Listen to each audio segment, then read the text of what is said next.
Yo, what's good? This is Casey for L King Self for Life Wrestling Takes, and you're now watching Casey for L Wrestling Takes Show.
Ladies and gentlemen, this is your boy Casey for L Wrestling Takes.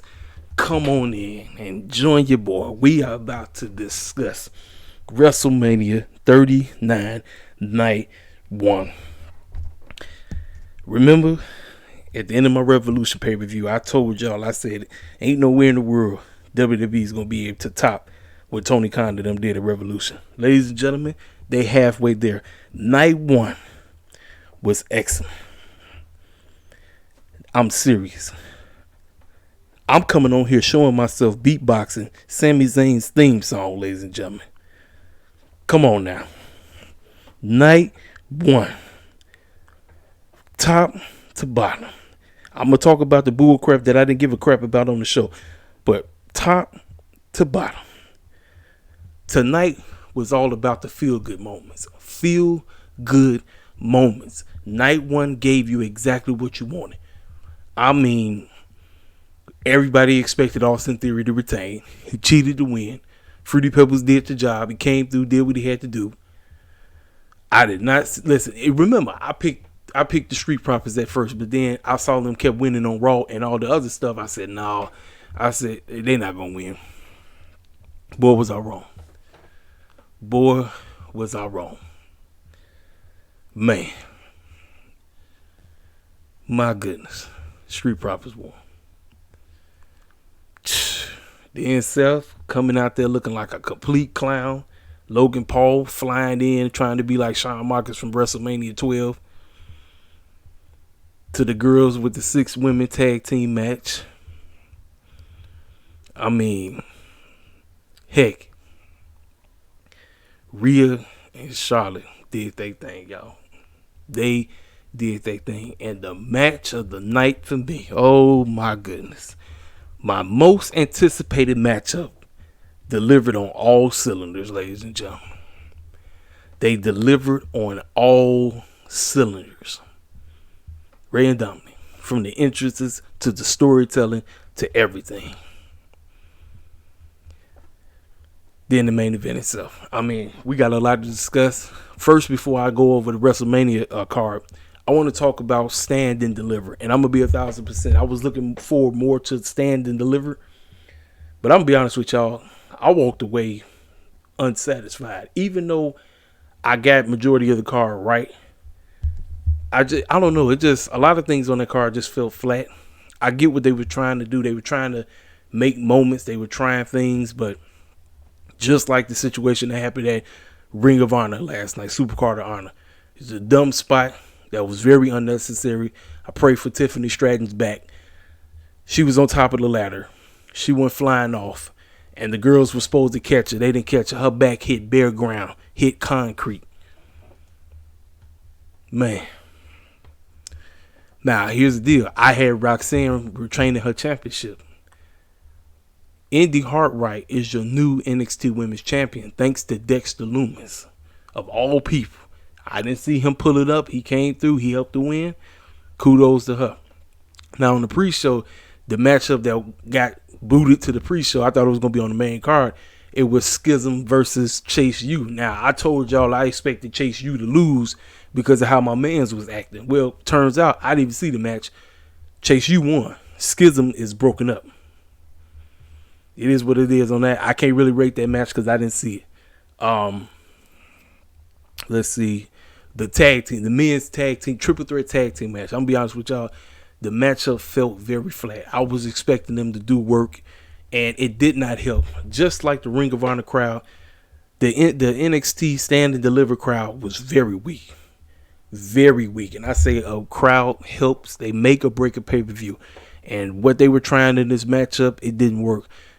Gallus retained thanks to the help of one of the members' brothers. I think his name is Coffee Jones or something like that. He returned to help them retain. The next matchup, I'm gonna be honest with you. Obviously, this was the match of the night for a lot of people. The Fatal 5-Way for the men's, the North American Championship. I dozed off, ladies and gentlemen. I'm being just as open, as honest as possible. But my main man, Wes, retained. He retained it.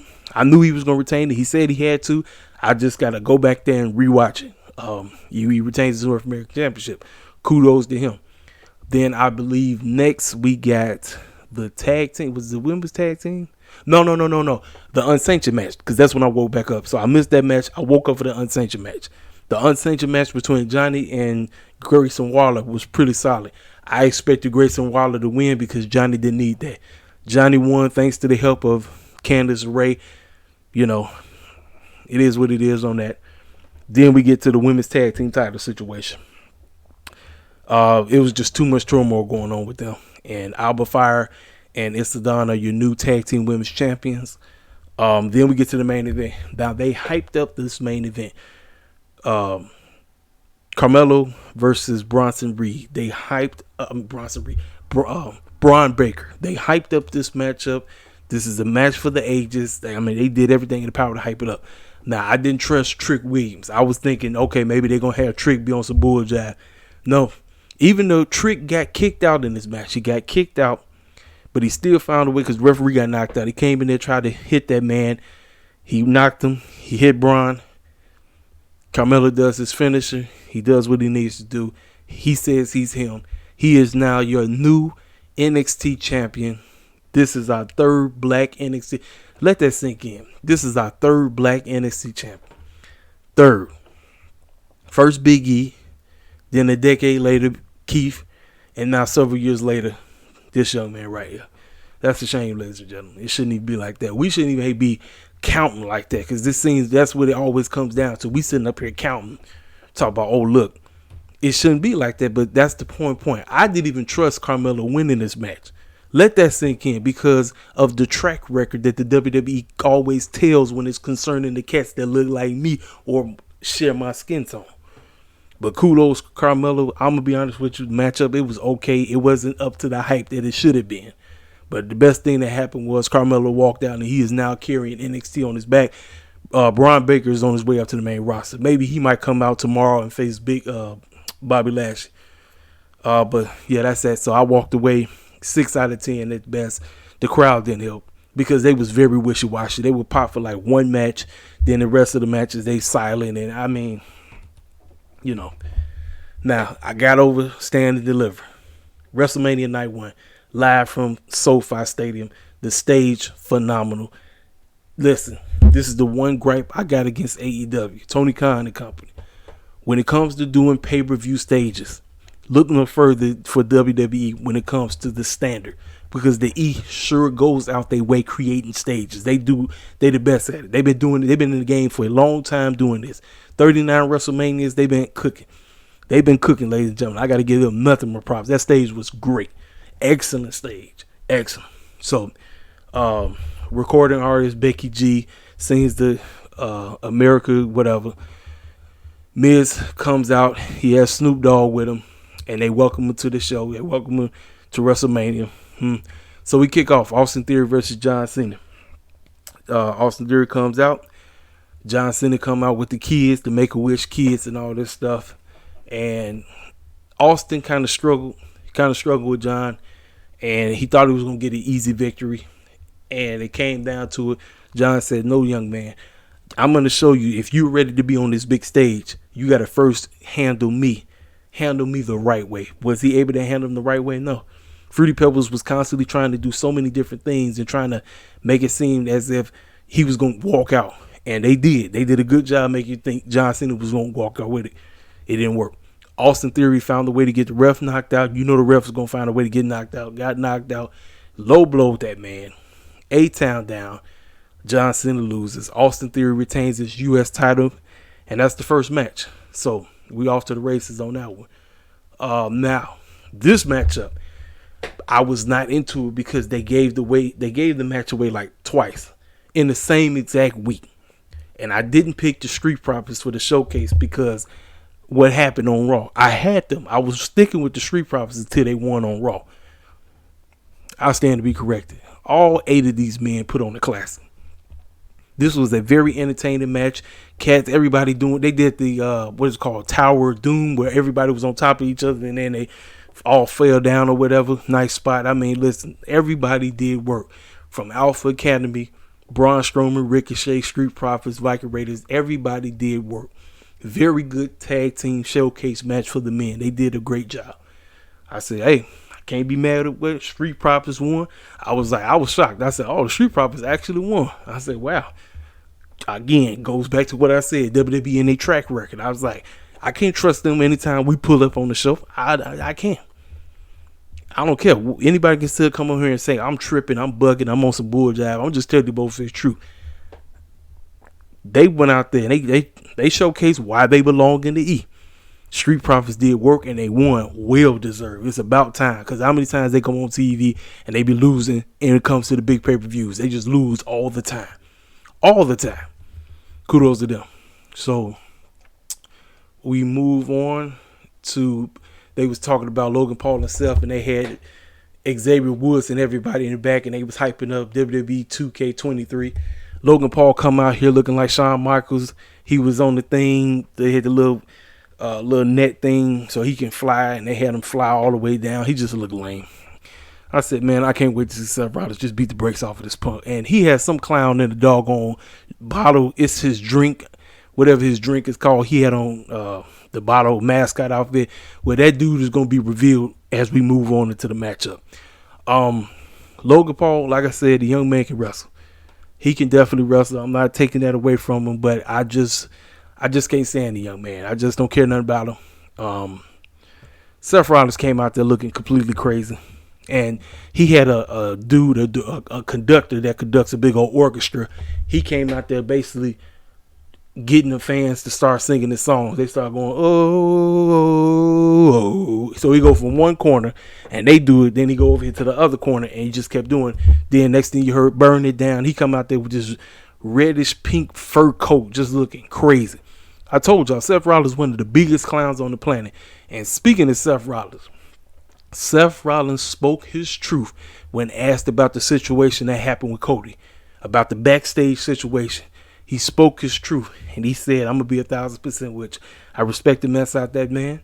He did his thing while he was out there in AEW and all that stuff, while he was independent. But I'm going to be 1,000%. I should be the one to be main eventing on night 2. He didn't hold back. He told the bold-faced truth. He was honest. And I agree 100% with him, even though I call him a clown, because he still is a clown. He's still a circus clown to me. He always going to be a circus clown to me. But the young man is over. Fans were singing the song. He came out there looking goofy. Then these two get to work. Logan Paul was getting the best of him. Seth was trying. He was hanging in there. I think they had about 3 or 4 different times where it looked like Seth was going to lose. Logan was doing everything. Seth kept trying to rise. Logan kept shutting him down. Seth rise. Logan shut him down. So then, as Seth was eventually about to go for the win, that's when the dude that had the bottle outfit on got involved. Come to find out, it's his right-hand dude. It's his assistant. Dude he's a boxer. I think his name is KSI. I don't know who the clown is because I don't mess with Logan Paul. If you know who that clown is, let me know in the comment section who he was.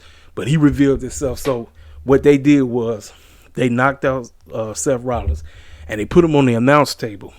So my man's is over there acting like he's doing a recording. Talk about, yeah, Seth, what you gonna do? What you gonna do? So he pulls that man down and puts him on the announce table. And then Logan Paul jumps. He spits some stuff out. I guess it was the energy drink.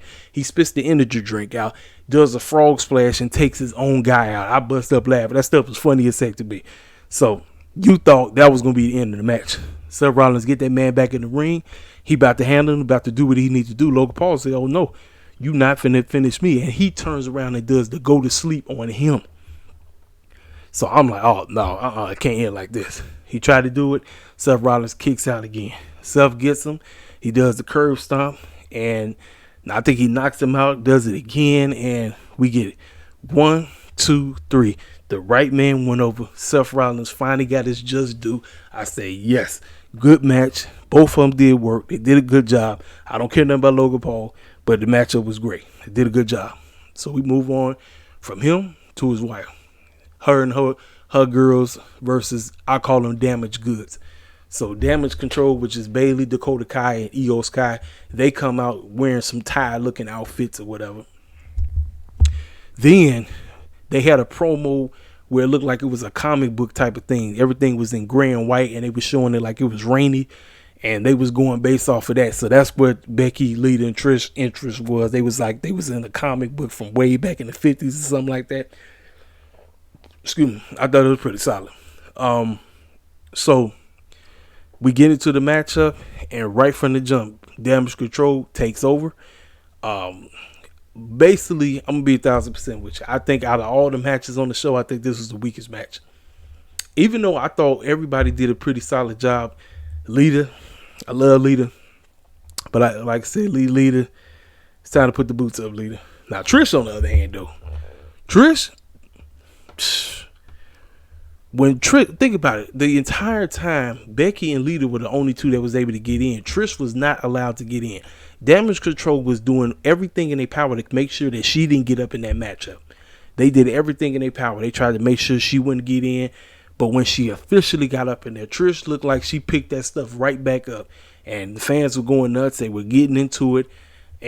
But Damage Control, they just took right back over. They started taking Trish out. They took Lita out. They took Becky out. But then Io Sky was down here trying to do her. You know, Io Sky was going to get her little thing on, but she jumped off the turnbuckles and did her little thing. The girls tried. They went to work. Damage Control just basically got a stranglehold on them. They hanging in there. But Becky, Lita, and Trish found a way to win. Now, a lot of us is thinking, okay, Trish is probably going to turn, right? No, Trish didn't turn. Trish did not turn. Becky, Lita, and Trish found a way to get the job done. And Damage Good loses again. This is the end of Damage Control. It's time to break them up. SummerSlam, or Summer Joke as I called it, we had hope that this trio was going to be a decent group. And fast forward to where we are now, they're a failure. They're one of the biggest failures in Triple H's era, or whatever you want to call it. biggest failure, and that's sad because I like all three of those girls. I like Dakota, I like Io, and I like Bayley. So I think on Raw, I think what we do, I think Dakota and Io should turn on Bayley. It's time to turn Bayley back into a babyface. That's just my honest opinion. Like I said, the matchup, it was okay. It started off very slow, but as time, things, they started to pick up a little bit, and the baby faces went over. So like I said, this show was heavy with the baby faces. Heavy. So I'm thinking like, okay, if the majority of the baby faces are winning on night 1, what the heck is going to happen on night 2? That's the biggest question. So we move. They showed us the video package for tomorrow, which is the Raw Women's Championship matchup, Bianca and Asuka. Dominique Mysterio versus Rey Mysterio. Ladies and gentlemen, I got exactly what I wanted for. This was my favorite matchup. This was the most important matchup. This match had everything I asked for, from the storytelling to the build up to everything. And I'm sitting up saying to myself, yo Vince, why the heck didn't y'all just put forth an effort into the build up of every single one of these matches? Makes no sense. This is the same crap that Tony Khan was on when it came to Revolution. Revolution was a smash, but the build up was whack. Same thing. How you had like 3 decent build-ups going into WrestleMania, and then we come out from night 1 saying that it was a fantastic show. Everybody, I don't care if you was I don't care if you was a hardcore AEW shield. You know that you walked away knowing WrestleMania night 1 was a smash. I don't care how you look at it. Night 1 was a smash. And this right here, man. Dominic with the doggone prison get up. They had him come in. The police, they escorted him on out there. He came, he was in the car. They took the handcuffs off, and the man had on a mask like Ray. I said, oh man, he trolling hard in that thing. He's trolling. So he finally took it off, walked down to the ring, got in the ring. Then it was Ray's turn. Ray came out there with Snoop Dogg and a lowrider. I said, oh man. They came out on the lowrider, and everybody just automatically started thinking about the late Eddie Guerrero. And then they even played Latino Heat. I lie, I cheat, I steal. I said, it's taking me back to the ruthless aggression era. I said, man, oh my God. I said, I can't wait to see Ray I can't wait to see Ray beat the brakes off of Dominic. I can't wait. They get into it, and right off the jump, Dominic is just manhandling Ray. Ray trying his best not to, because he trying to hold it in there. He trying to and he just being disrespectful. His wife, his daughter was sitting right up front. Dominic go down there picking at them, messing with them. Ray is like, look, I gotta give this boy, I gotta teach him a lesson. Excuse me for stuttering, but I gotta teach this boy a lesson. I had to teach this boy a lesson. Man, the storytelling from top to bottom. I mean, the crowd was so freaking invested. They was invested. I said, Ray got to win this match. And Dominique was about to walk away several different times in this match. I mean, the high flying, the 619s, Dominique doing all the stuff he was doing. Ray officially pulled off his belt, started about ready to beat that man like he was Joe Jackson, like he was Michael Jackson. Listen, it was phenomenal, man. Then we knew they was going to get involved. Judgment Day pulled up, Finn Balor and Damian Priest pulled up. So now we're like, okay, where's Latino World Order? So they out there doing that. Now, I didn't talk about this part. Dominic went over there to his mom, and he went over there to his sister. I think it's Angie. I think that's the name. He poured a drink all up in her face. Then he went to his mama talking greasy. She slapped the mess out of him. So then, like I said, Judgment Day come up in there. They come in there doing what they had to do. And I'm like, okay, where's Latino World Order at? Where they at? Finally, they came out. Oh, and kudos to Bad Bunny being on commentary. Bad Bunny was on commentary for a reason. Because obviously, he's going to be the host of WrestleMania Backlash in Puerto Rico. That's a reason. They had him on the Spanish announce team for a reason. I said, this is a setup. Something's going on. Something officially is about to break. So, Latino World Heat, they got rid of Judgment. They got them out. So now it's back to Ray and Dominic. Dominic is looking like he's going to win again.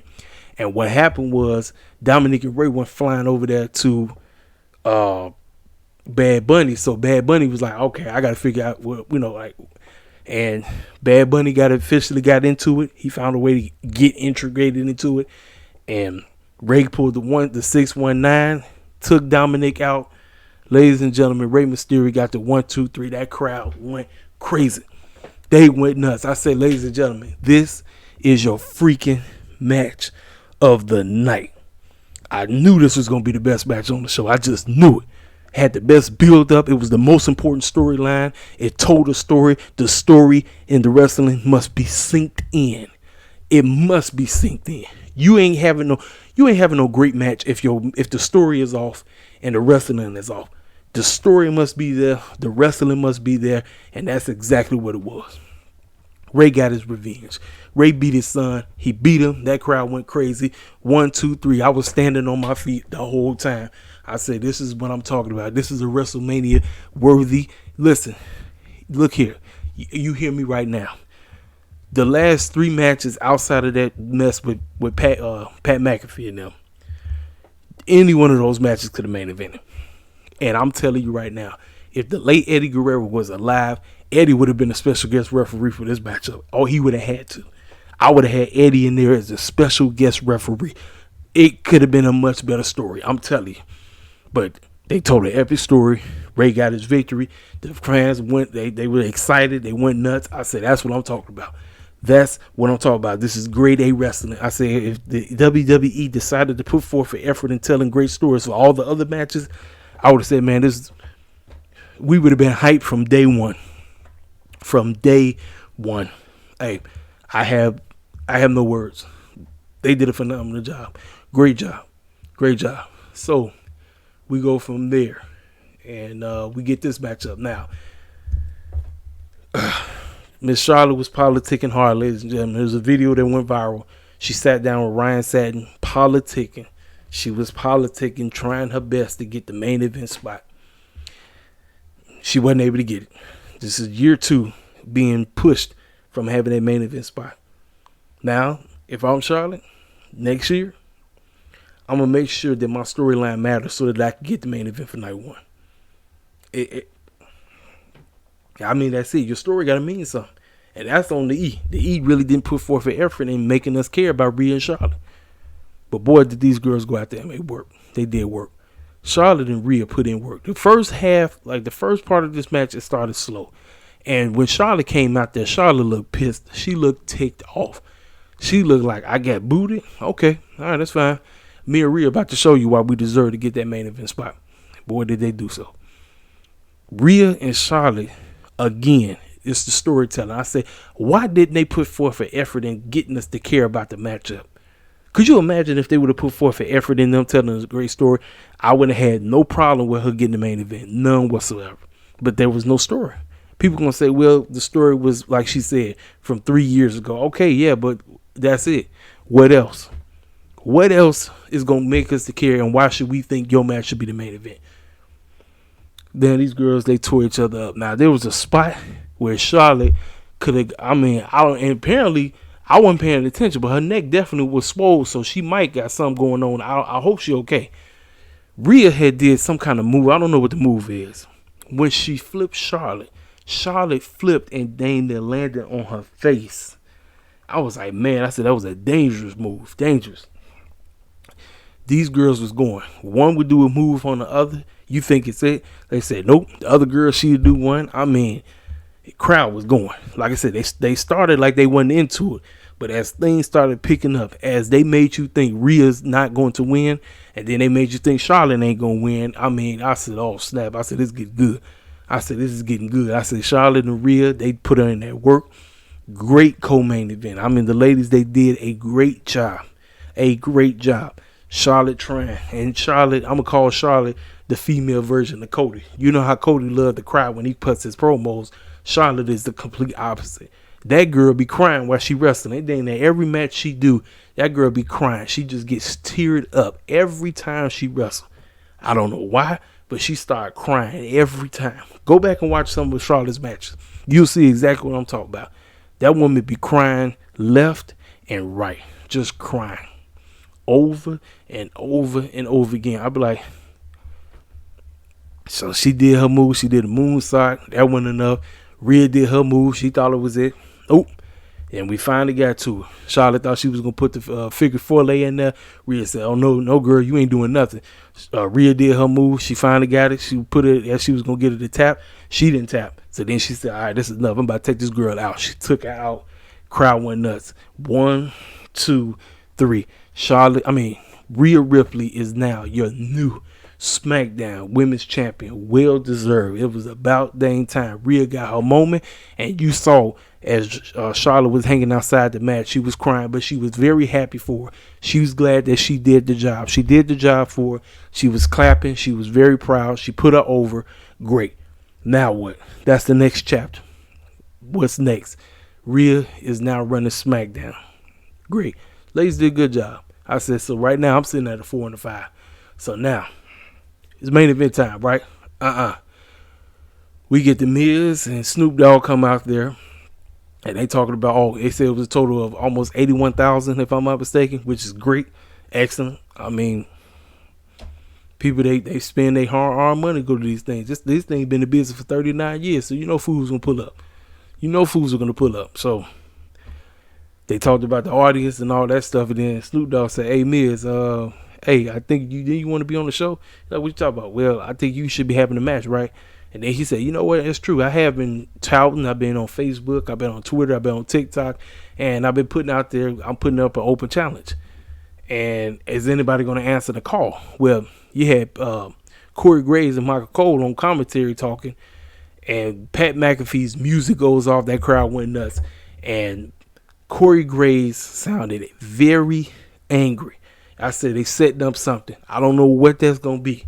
But we're going to get Corey Graves versus Pat McAfee somewhere down the line. Because he was just he was flabbergasted. He was complaining. He was crying. Michael Cole was extreme. He was like, just like the Royal Rumble. I didn't know he was coming. Pat McAfee's here. Pat McAfee is here. Listen, Michael Cole was in his bag, man. He was in his bag doing the Rey Mysterio match. He was in his bag the whole night. Michael Cole has elevated his commentary thing. I mean, it's been such a rejuvenation for him. Such a rejuvenation. I got to give him nothing but praise. Corey Graves wasn't bad himself. I said they did the job. They called everybody's match. They did what they had to do. So we get the clown match on. Pat McAfee, Miz. They do a little couple of spots here and there. I didn't give a crap about it. I personally think they could have saved this for night 2. This probably could have helped out night 2 because I think night 2, we'll see. We'll see how it is because it seemed like all the great stuff happened on night 1.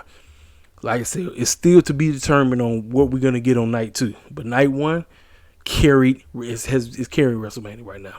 So Pat McAfee does what he needs to do. He does the job. He gets it over. He wins. He goes over.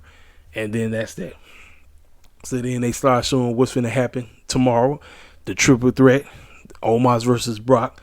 Bianca versus Asuka. The Hell in the Cell. The Fatal 4-Way Showcase for the women. And then the main event, Roman and Cody. So they go over that. And then we get Little Uzi Vert coming out there singing that song called Rock You or whatever.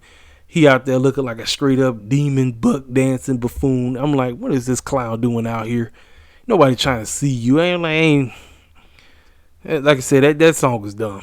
That's that new song because the Eagles, they came out to that song at the Super Bowl. Song was stupid. So he was pretty much rapping out the Usos. So the Usos came out there. They look clean with their all white and red day 1 shirts, right? Usos come out. Welcome to the Uso Penitentiary, the bloodline. They come out. And then after that, Kevin Owens comes out. And then after Kevin Owens, the crowd goes completely insane when Sami Zayn music pops. So ladies and gentlemen, when it comes to this matchup, I told y'all I was just looking for the finish. I didn't really care about the tag team match because I told you, for me, this was a compilation prize. But at the end of the day, this turned out to be the most important matchup for tag team history in WWE. Because you know they don't take their tag team champions. They don't. They tag team championships have been a complete joke. I don't care if it's the male or female. Bloodline have been doing work. They've been doing a great job. But even with them holding those tag team titles, the Usos was losing like every other week. But the story of this, I call it a compilation prize because that's what it was. But the story is what carried this entire matchup. Because I wouldn't go in here thinking that they was going to put on a 5-star classic. That's not what I was looking for. I was looking for what's going to be the storyline between Jimmy, Jay, Kevin Owens, and Sami Zayn. Right from the jump. Usos said, well, let's get rid of Sami. The number one goal, we must destroy Kevin Owens first.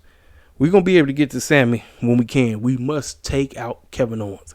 So that's what their number one goal was. Take Kevin Owens out. They decided to take Kevin Owens out. They took him out. They handled the business. They did what they needed to do. So now let's focus on Sami. Sami was like, nope, I gotta hold my own. He started getting jumped. So the Usos are basically, they're carrying everything. They dominate. They're showing why they've been the dominant tag team champions. They've been this long. They are part of the bloodline. Like I said, they had to dominate. That's the whole point of the story. But then, as they tried different things, neither Kevin or Sami would stay down. It's like they would put one down, the other one come up. Then they would put the other one down, then the other guy would come up. They tried everything. They tried. They even put Sami through a doggone table. They said, we got to get rid of him. So then you see Jay going up to that man, talking about, it's on you, Oos. This on you. I told you, Oos. You should have never left the bloodline. Oos, we would never have to deal with this. Sami just getting beat down, selling, just getting tore up. And he was basically going on adrenaline. Like, like, what else do they have? And then they on commentary like, oh, that's it. It's got to be it. Like, there's no way that Sami and Kevin are going to win these things. And as soon as you thought it was over, they kicked out. Then Kevin Owens hopped back up in there. He gets in there. He does what he needs to do. And just like that, it's still not over. They both get laid out. So now Kevin Owens gets taken out again. Now it's Sami's turn. And Sami, again, is getting jumped. He getting beat down over and over again. But then he sparks up. He wakes up. He takes Jimmy. Jimmy gets gone.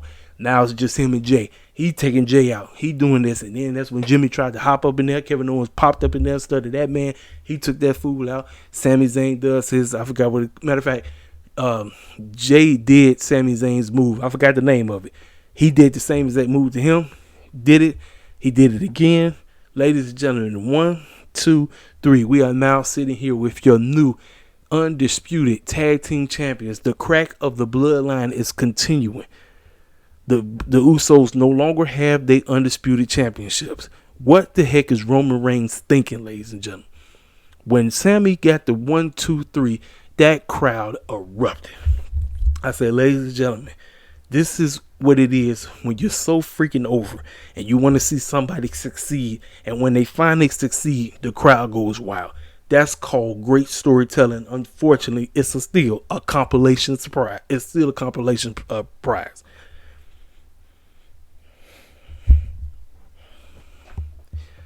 Outside of that, man, I thought night one was epic.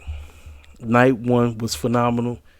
I walked away saying, if they only put effort in the build-up for everybody, not just the bloodline, not just Rey and Dominic, I'm talking about everybody.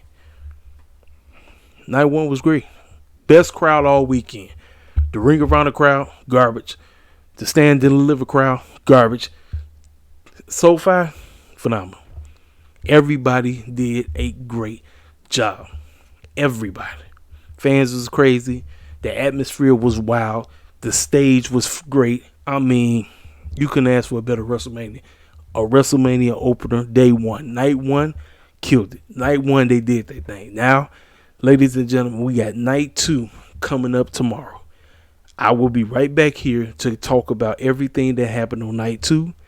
Will we be crowning new champions on night two? I believe we will be crowning 2 new champions. I'm not sure about the third. I believe we will be crowning a new Intercontinental Champion, and I believe we will be crowning a new Raw Women's Champion. Now, as for the undisputed WWE Universal Championships, that's a huge question mark. It depends on how the show opens. Does the show open with Roman scolding the bloodline and telling them, I don't want to see you clowns out there? Only time will tell, ladies and gentlemen. Ladies and gentlemen, I've had a blast. I know some of y'all probably going to be clowning me for what I did at the beginning. That's what I do. I'm a beatboxer. Sami Zayn, Kevin Owens, they got the moment. They hugged it out. You saw Sami was crying. You seen his family out there. They had people tuning in from all across the world. I mean, when Rhea won, they showed the fans in Australia going nuts. When Sami and them won, they showed the people from overseas going crazy. I mean, ladies and gentlemen, feel good moments. Night 1 was all about the feel good moments. All about the feel good moments. I'm telling y'all, man. I mean, what else is there to tell you? 5 out of 5. No hate from me. Like I said, we didn't need the Lil Uzi Vert bull jive, and you could have saved Pat McAfee and Miz for night 2. I ain't really got nothing else to say. I thought this was going to be a long one, but obviously, no. I said I got right to the point because everything I liked, no problem. Everything flowed. See, ladies and gentlemen, let me tell you something. Even with as long as WrestleMania was, if things flow, you're not going to pay attention to the time because you're enjoying what you see. You're being entertained. They call themselves World Wrestling Entertainment. WrestleMania Night 1, huge success. You get a 5 out of 5 from me. Triple H, Vince McMahon, you two did a great job. No hate from me until we get to night 2. Because night 2 is a huge question mark. Night 1, great job. Night 2, we don't know. We have absolutely no idea what's to come for night 2. None. We don't know. We do not know, ladies and gentlemen. We do not know. When it happened, I'll be here. I will be here to let you know where I stand between 1 out of 5, and then after that, I'll add my grades together, and it will come out to whatever out of 10. But, ladies and gentlemen, I believe I done went on long enough. Right to the point. I said what I had to say. I went down the entire card, everything that happened. I gave you my honest takes about each matchup that happened. Even though the 6 women tag team match was okay, I think it was still the weakest match on the show. Outside of that, but everybody did a great job. I can't ask for anything better. Great job, WWE. I'll see you cats tomorrow. Hit the comment section up. Tell me how you felt about the show. If you're new to the channel, feel free to subscribe. Hit the like button. I'll talk to y'all cats tomorrow about night 2. We out. Holla at your boy.